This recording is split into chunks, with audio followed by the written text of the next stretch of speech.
Welcome to History in a Year, America's first 250 years. Join us every single day as we journey from the Revolution of 1776 to the 250th anniversary of the United States. You can find every episode and join the discussion at pointedwords.com. I'm Stephen. And I'm Leah. It is March 19th. Welcome to episode 78. Yesterday, a 28-year-old Oliver Hazard Perry rode through a hail of cannon fire to secure the Great Lakes for the United States Navy. And that naval victory completely changed the reality on the ground, because the British Army occupying Detroit suddenly realized they were trapped. Without control of Lake Erie, the British couldn't get food, they couldn't get gunpowder, and they couldn't get reinforcements. The British commander was Major General Henry Proctor, and Proctor was no Isaac Brock. Brock was the brilliant, aggressive general who had captured Detroit, but he had recently been killed in battle near Niagara. Proctor was overly cautious, and quite frankly, he was a coward. As soon as he heard the Americans had won on Lake Erie, he immediately ordered his army to abandon Detroit and start retreating deep into Upper Canada. But retreating was the absolute last thing his Native American allies wanted to do. Remember, the great Shawnee leader Tecumseh had allied his massive confederacy with the British for one specific reason: to protect Native American land in the Ohio Valley. Retreating hundreds of miles into Canada meant abandoning their homelands to the Americans forever. Tecumseh was absolutely disgusted with General Proctor. He stood up in a council of war and delivered a blistering, insulting speech right to the British general's face. Tecumseh compared Proctor to a fat animal that carries its tail upon its back, dropping its tail between its legs and running away in fear. He demanded that Proctor leave the British weapons with the Native Americans so they could stay and fight for their land. But Tecumseh also knew the reality of the situation. Without British supplies and artillery, his warriors would be slaughtered. He had no choice. The Native American Confederacy packed up their families and followed the retreating British Army up the Thames River into Ontario. And right behind them, closing the distance every single day, was a massive American army led by the man who had burned Prophetstown to the ground, General William Henry Harrison. Harrison's army was full of angry Kentucky militiamen who were desperate for revenge against the Native Americans.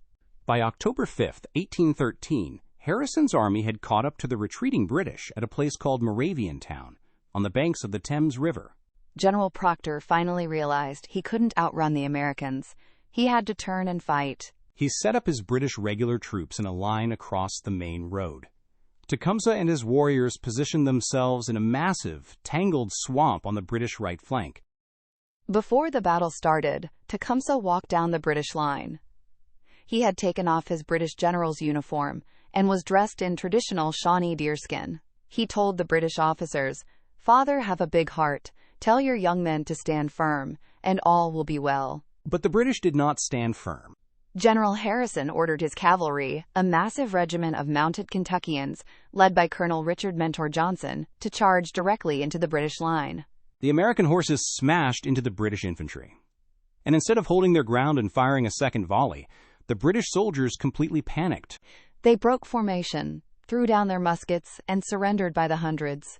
And their commander, General Henry Proctor, the moment he saw the American cavalry break through his line, he literally jumped into his personal carriage and fled the battlefield, leaving his men and his allies behind. The British had collapsed in minutes.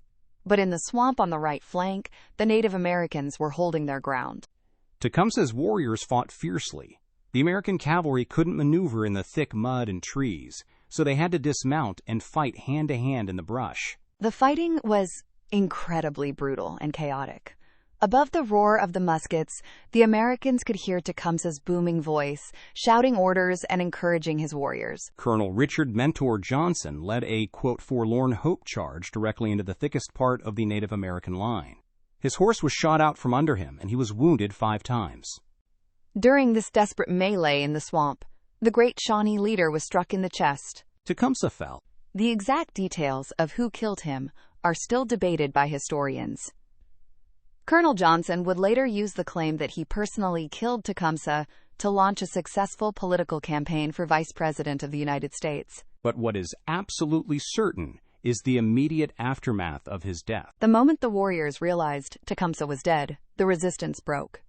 The Native Americans retreated into the deep woods, and the battle was over. And it wasn't just the Battle of the Thames that was over, it was the end of an era. Tecumseh's Pan-Indian Confederacy was completely built on his sheer force of personality, his brilliance, and his vision. Without him, the alliance shattered instantly. The tribes scattered, and many of them signed peace treaties with the Americans shortly after. The dream of an independent Native American nation in the Old Northwest died in the mud of the Thames River. The United States had secured the western frontier. But back on the East Coast, the War of 1812 was about to enter its darkest, most terrifying chapter. Join us tomorrow for Episode 79, The Burning of Washington. In 1814, Napoleon Bonaparte is finally defeated in Europe.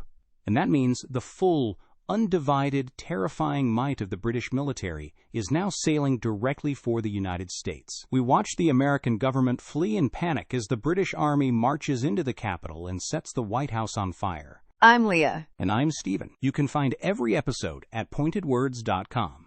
And this is our story.